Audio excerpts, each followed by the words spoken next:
Hello, I Anand Jain from Hanumangarh, Rajasthan welcomes you to Shridevi Classes YouTube channel where we inculcate interest and confidence in science and engineering subjects. Today in our class 12th physics playlist, in our chapter electromagnetism, we will study magnetic field of current carrying circular coil and we will derive relation of magnetic field flux density at a center of current carrying circular coil, and we'll also learn how the direction of magnetic field is obtained by Maxwell Wrighton rule, and we'll solve also some of examination pattern numericals.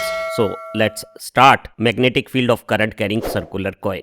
We have given a circular coil of radius r having n turns, and this coil is carrying I amount of current flowing in anti-clockwise direction from our visual sight. Now to find out resultant magnetic field by entire turns of current carrying coil at center of this coil, we'll use Biot-Savart law, and for that we pick a small current elemental length on periphery of this coil, and from an elemental current length at distance r, elemental magnetic field flux density is given by this relation, where this theta is angle between current element and position vector joining source current and observation point, and this small r is distance of observation point from current element. Now this distance of center of coil from periphery is radius of coil, so in place of small r we will substitute capital R, and all radiuses make angle 90 degree with periphery, so this theta become 90 degree, and for theta 90 sin theta will become 1. So with small r equal to capital R, elemental magnetic field flux density contribution by small current length delta L is given by this relation, and this direction of magnetic field is normal to the plane which contain current element and distance vector, and this direction can be obtained by Maxwell-Wrighton corkscrew rule or Maxwell-Wrighton thumb rule. To find out direction of magnetic field at this observation position by this elemental current length, which can be treated as straight current length, we have to use Maxwell-Wrighton rule. For that we have to grip the current element length in right hand such that straight thumb of right hand indicate straight direction of current in current element, then this curl of right hand finger around this current element length represent the direction of magnetic field of this current length all around it. And to find out magnetic field direction at this specific position, these fingers are curled just like a hood of black snake before biting, and tip is brought to observation position, and that position indicates perpendicular to this plane outward towards us the direction of magnetic field. Similarly, magnetic field of other current elements, when conductor is gripped in right hand with thumb in the direction of current, then the tip of finger at observation position indicate the same direction of magnetic field as tested currents at different positions, and everywhere conductor is gripped in right hand with thumb indicating the direction of current, and this curl of finger at this observation position everywhere indicate perpendicular to this plane outward direction, as all current elements produce their magnetic field flux density in the same direction. So as per superposition principle, the total magnetic field contribution by entire circular current length of this n-turn coil can be obtained as simple algebraic summation of magnetic field contribution, as all magnetic field flux density contributions are in the same direction. So vector summation become a simple algebraic summation that can be obtained from integration, and total magnetic field flux density at center is integration of elemental flux density contribution and elemental flux density contribution from small current length I delta L at r perpendicular distance is mu 0 upon 4 pi I delta L r square. Now for all periphery positions, the distance of observation position, the radius of coil is constant. So current radius square being constant come out of integration along with mu 0 and 4 pi, and this become simply integration of elemental length, and for one periphery 2 pi r, if there are n turns then this would be n 2 pi r, so total length will become n times 2 pi r, 2 pi with 4 pi and this numerator r with denominator r square. When simplify, our final result will become mu 0 ni upon 2r Tesla. Now interesting fact is, at this center position all current lengths of this circular periphery acts with 90-degree angle and at such perpendicular distance vector positions, magnetic contribution for sin theta equal to 1 become maximum. So they contribute maximum magnetic field flux density in this plane at the center, and if observation position shift from center to elsewhere near periphery, definitely magnetic field flux density decreases from its central value, and in most of the cases we are interested in only center magnetic field flux density value, and it is mu0 Ni upon 2r for a circular coil of n turns, r radius and carrying I current. In our senior secondary board examination, straightforward formula based numericals are asked, and if we know magnetic field of a circular coil having n turns carrying I current and of r radius at its center is mu0 Ni upon 2r, then just substitution of Ni and r value will give us magnetic field flux density at the center of current carrying coil. As in this numerical, we have given a circular coil of 100 turns, so value of N is 100. The radius of coil is given 8 centimeter, so r is also given, and it carries a current of 0.4 ampere, and we have to find out magnetic field flux density at the center of coil. So number of turns are 100, radius is 8 centimeter, and in numerical calculation we have to place values in MKS unit. So MKS unit meter will have numeric figure when we divide 8 by 100, 0.08 meter, and current in ampere is 0.4 ampere. So N is 100, R is 0.08 meter and I is 0.4 ampere, and in place of mu0, which is a constant permeability of air, figure will become 4 pi into 10 to the power minus 7 Henry per meter. Now in this numerical calculation, multiple of 10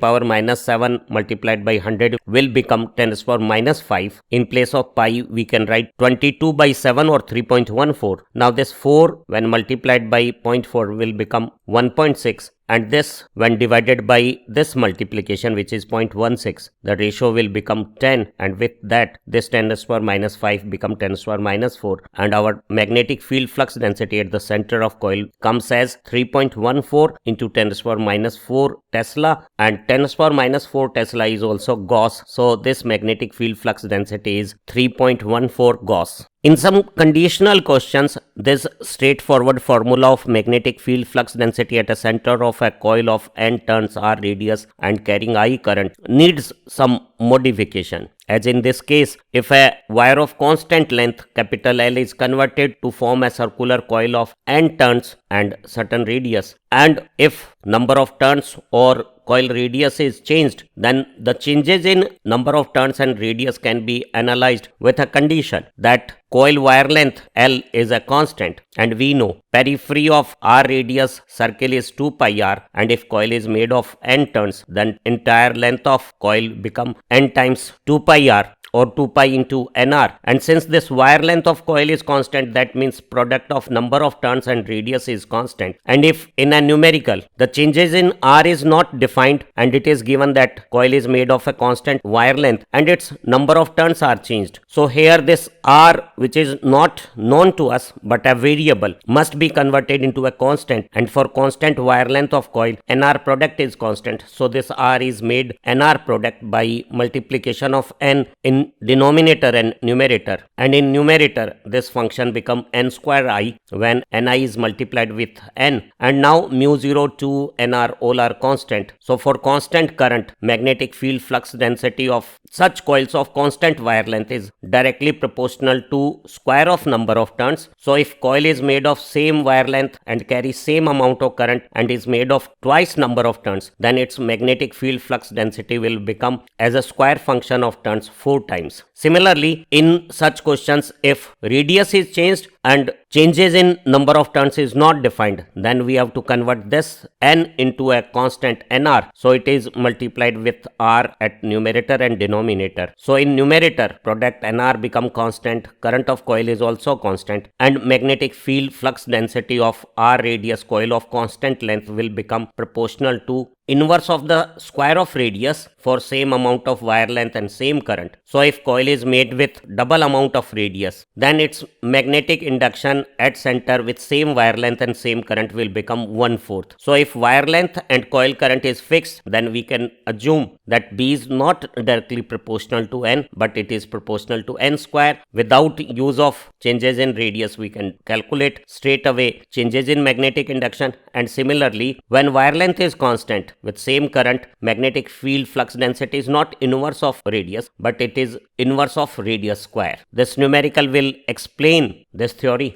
With the same wire length, a coil is formed with 4 times of number of turns than initial. We have to find out magnetic field flux density at the center of this new coil of 4 times turns with the same amount of current having same wire length. So we know when a coil is made from the same wire length, the product of radius and number of turns become constant. Now here the changes in number of turns is defined, they become 4 times, but the changes of radius is not informed, but that's not constant, it become 1/4 as product of R and N, radius and number of turns is constant for a constant length of coils. So this relation of magnetic field flux density of a coil having turns N2, current I and radius R2 is modified by multiplication of N2 number of turns in numerator and denominator, such that product of number of turns and radius for same wire length become the same as it was earlier,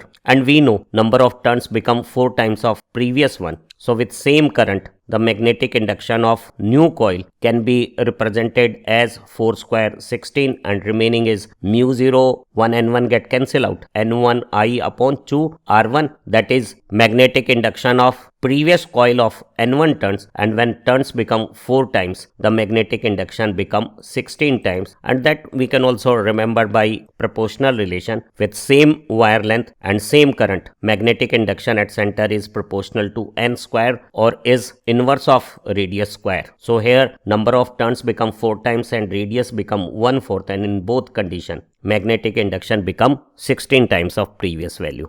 The pictorial representation of magnetic field in terms of force lines for a current carrying coil is as shown here. Now magnetic force lines are almost straight and perpendicular to coil plane at coil plane positions, but elsewhere to form closed loops, magnetic force lines alter their curvature. But one interesting fact is that about its axis perpendicular to this plane, everywhere magnetic field is straight. So magnetic field is straight on the axis of a coil or in a plane of coil, but elsewhere its direction changes and they form closed loops. As far as our academic interest is concerned, we are interested in direction of magnetic field at the center of this coil or on its axis, and at both center of coil in plane, not only magnetic flux density is high, strength of magnetic field is more, but it is also straight and perpendicular to the coil plane, and this direction can be obtained by Maxwell right hand rule. We know for a straight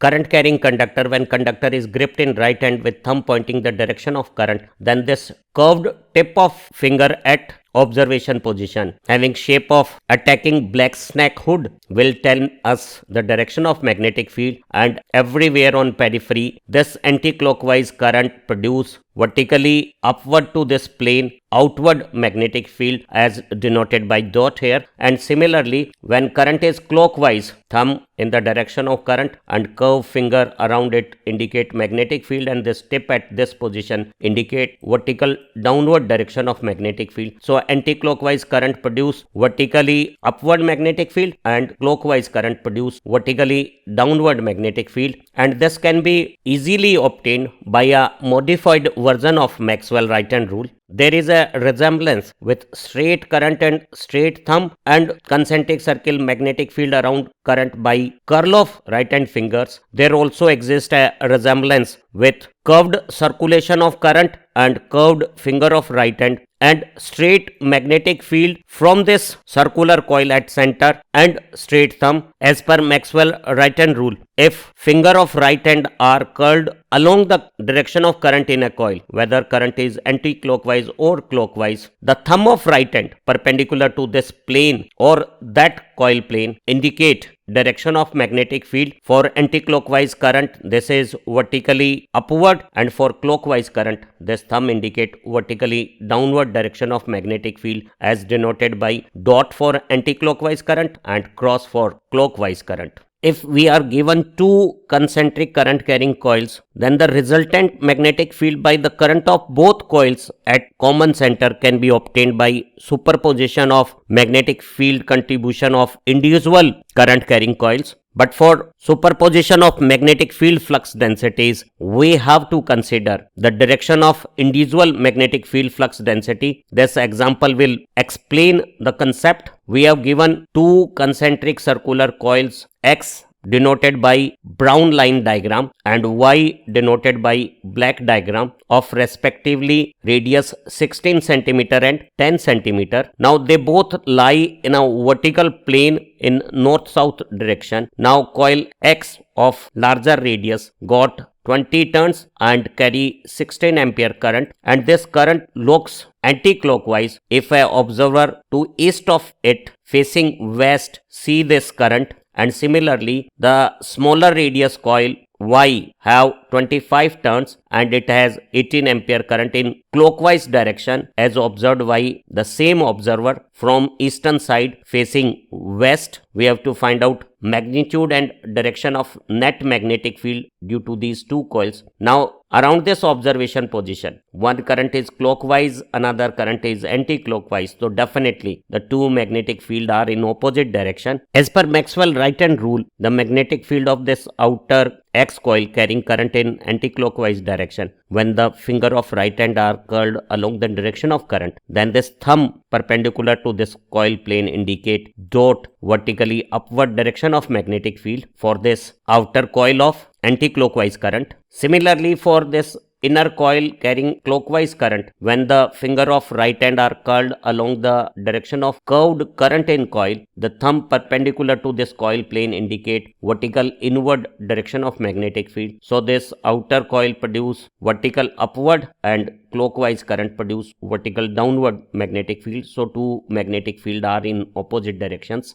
Magnetic field of outer X and inner Y current carrying coil at common center Bx and By is given by mu0 Ni upon 2r relation, and for X coil mu0 permeability of air is 4 pi into 10 to the power minus 7. Number of turns in X coil is 20. It carry 16 ampere current and its radius is 16 centimeter or 0.16 meter. So in place of NIR, when we have substituted respective values, this 4 pi is straight away here. This 16 when divided by 0.16 results in 100, and 20 divided by 2 results in 10. 10 and 100 become 1000. 1000 with 10 raised to the power minus 7 become 10 raised to the power minus 4. So this magnetic field of outer coil at center is 4 pi into 10 raised to the power minus 4, and its direction is vertically upward as obtained by Maxwell right hand rule. Similarly, for inner Y coil, mu0 is 4 pi into 10 raised to the power minus 7. Number of turns is 25. Current it carry 18 ampere and its radius is 10 centimeter or 0.1 meter.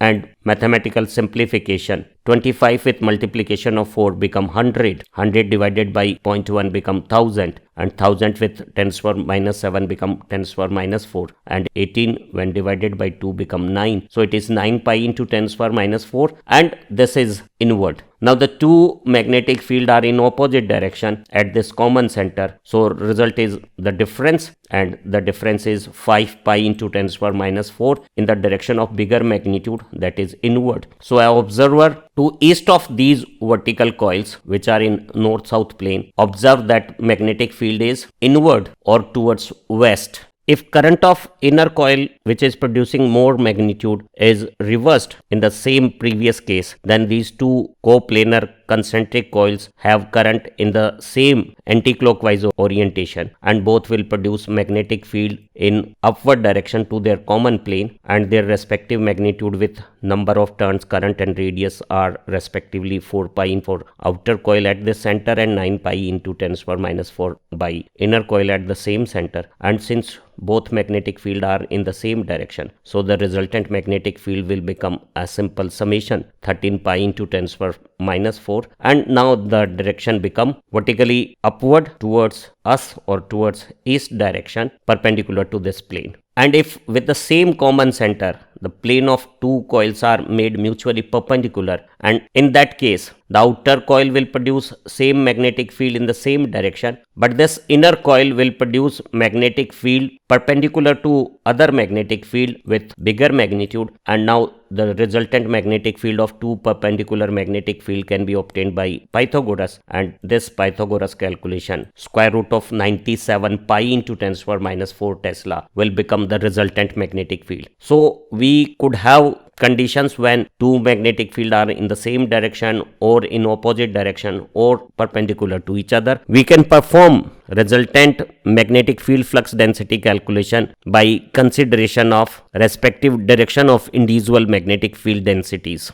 We hope this interesting informative learning video has explained each and every part of magnetic field of current carrying circular coil. Now you can find out both direction and magnitude of magnetic field from a circular coil at its center, and you can also perform superposition of magnetic fields produced by more than one concentric coils, and similar type of numericals when asked in our examination can be solved with ease and confidence. Our other learning video of the same playlist are equally useful. You can use them in your studies and share them with your friends. And if you need our online doubt clearing classes support and dedicated study notes for exam preparation, do join membership of our YouTube channel by clicking join button just beneath. Happy learning. Thank you very much.